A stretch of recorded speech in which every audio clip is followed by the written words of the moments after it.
we become a people who are pretty much disposable, pretty much use and abuse and dispose of, pretty much, you know, me and my thing, and it's all about me, all of those places.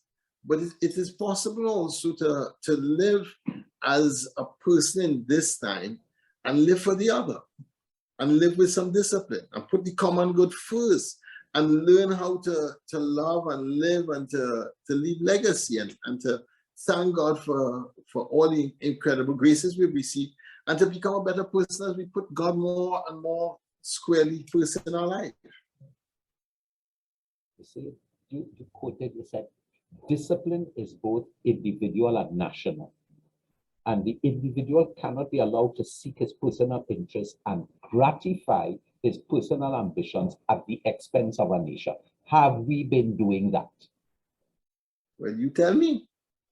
Easy man out and about. Zessa party after Zessa party. Fellas don't want to cover the face. You know, fellas, you know. Have we ever done that? You know, and you have these challenges here. So it must tell us something about what he saw in 1962 when he came up with these watchwords. Friends, nation, these are our watchwords, and we have to hold them sacred. Discipline, tolerance, and production. He must have seen something. Yeah. You know, I think he says the individual discipline is both individual and national. The individual cannot be allowed to seek his personal interests and gratify his personal ambitions at the expense of the nation. So there we see the discipline is about putting the nation first. We would call it the common good in the Catholic tradition, putting the common good first, and once we have the common good first, then my individual good follows the best way it can. But first is the common good. Second is my individual good, which is different from right now. It's all about my individual good, all about it, and we could, wherever we want, that's what we want, and if the place mash up, that's how the place will have to be. But there's something wrong with that. Something very, very wrong with it.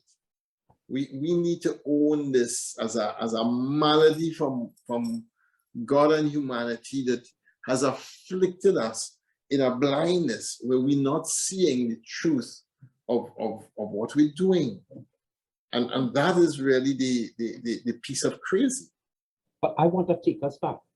You say this is a 59-year-old nation, okay? So if this is a 59-year-old nation, how did we drop the ball? Because it would have been the elderly ones who are what we would call the elderly statesmen right now, who would have dropped the ball in terms of not instilling discipline in the youth, because it was the youth of the nation, guys with the book bags, when Dr. Eric Williams on the eve of independence said this, right? All these, let's just say they were 10 years old or whatever, right? That makes them around 69 at this point in time. Right. Where did they fail us? Where did they fail us as a nation? Where did these leaders fail us as a nation? Because they heard him. They had the responsibility of ensuring that we educate our people, we help our people learn a certain aspect of discipline.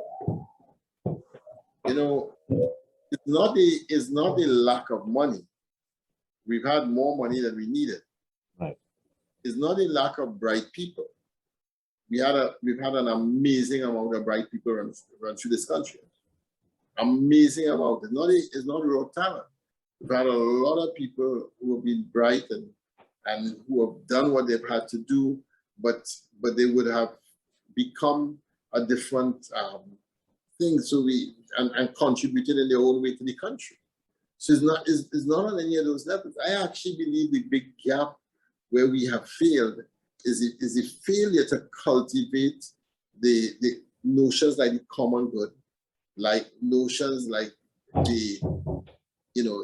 putting the other before myself, the understanding of Ubuntu, I am because we are, and really have a different ethic of life than the one we have right now, where it's all about me, and if it's not about me, well, it's not about nobody. I go mash it up.